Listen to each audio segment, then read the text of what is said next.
আগেই বলেছি, Starc, Hazlewood, Cummins এই তিনজন জেনুইন বোলার, প্রথম সারির বোলার অস্ট্রেলিয়ার দলে নেই। এটা একটা বিশাল তফাৎ ভারতের বিরুদ্ধে চ্যাম্পিয়ন্স ট্রফির এই সেমিফাইনালে। অস্ট্রেলিয়া শক্তিশালী দল, পেশাদার দল, কিন্তু দলের প্রথম সারির বোলারদের না থাকার কারণে যতটুকু চাপ দেওয়ার কথা সেটা কিন্তু তারা দিতে পারেনি ভারতীয় ব্যাটসম্যানদের ওপর। একটা সময় ভারতীয় ব্যাটসম্যানরা নিজেদের কয়েকটা ছোটোখাটো ভুলের কারণে ম্যাচটা একটু চাপের মধ্যে এসে গিয়েছিল, কিন্তু শেষ পর্যন্ত সেটা দক্ষতার সঙ্গে বার করে নিয়েছে এবং চ্যাম্পিয়ন্স ট্রফির আবার ফাইনালে ভারত, আইসিসির পরপর 3 বছর 3টে টুর্নামেন্টের ফাইনালে। এটা কিন্তু একটা বিশাল ব্যাপার।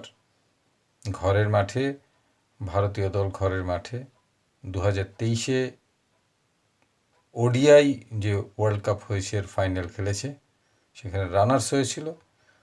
2024-এ আমরা সবাই জানি টি-20 ওয়ার্ল্ড কাপে চ্যাম্পিয়ন হয়েছে, আইসিসির টি-20 ওয়ার্ল্ড কাপে। এবার চ্যাম্পিয়ন্স ট্রফির ফাইনালেও ভারত।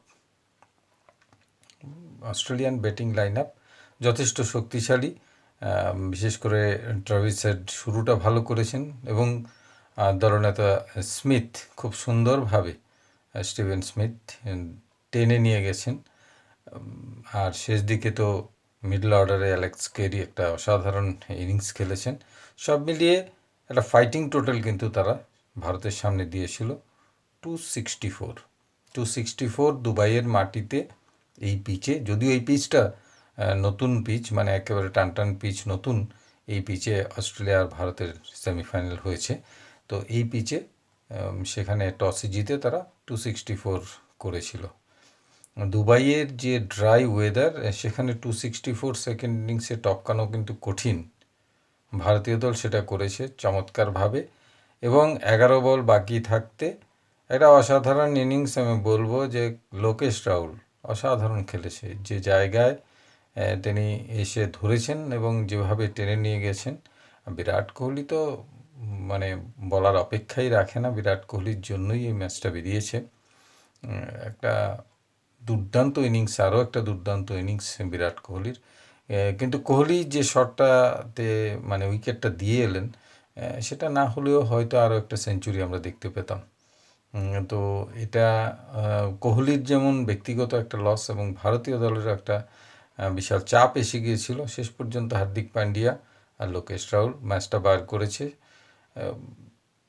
হার্দিক পান্ডিয়া শুরুর দিকে কয়েকটা ডট বল দিয়ে একটু রান আর বলের যে হিসেবটা একটু চাপের মধ্যে চলে এসেছিল, কিন্তু এত সুন্দর বলে কানেক্ট করতে পারেন যে দুটো ওভার বাউন্ডারি দিয়ে একেবারে ক্লোজ ফিনিশ করে দিয়েছে।